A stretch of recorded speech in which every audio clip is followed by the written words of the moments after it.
असांजो अख़लाक त को अख़लाक ई कोन्हे को। असांजे ईअं सम्झो त असांजे ज़िंदगी में त अख़लाक जो अलिफ़ बि इहो कोन आयो आहे अञा। अख़लाक त अञा वॾी ॻाल्हि आहे। हे त हुज़ूर जो अख़लाक आहे, हे त अलाह जे नबी जो अख़लाक आहे।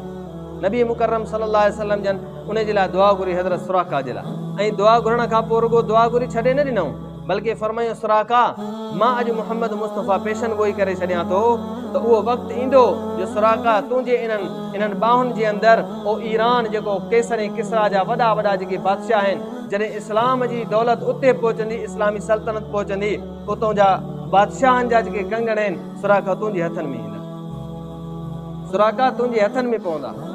हज़रत उमर फारूक जो ज़मानो हुयो जंहिं वक़्त में हे ईरान फतह थियो। ईरान हज़रत उमर साईं जे दौर में फतह थियो।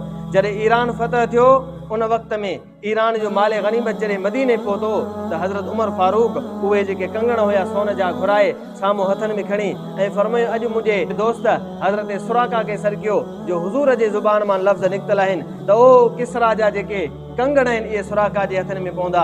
अॼु मां उमर अलाह जे नबी जो उन पेशन गोई खे पूरो करे ॾेखारियुसि, खणी करे सुराका खे पारायूं। अलाह जे नबी जो अख़लाक मुबारक आहे जो दुश्मन जेको ताक़ुब में अचे थो, जेको मारण अचे थो पियो, उन जे लाइ बि दुआ घुरी उनखे आज़ादी ॾियारे छॾे। अलाह जे नबी जो अख़लाक आहे।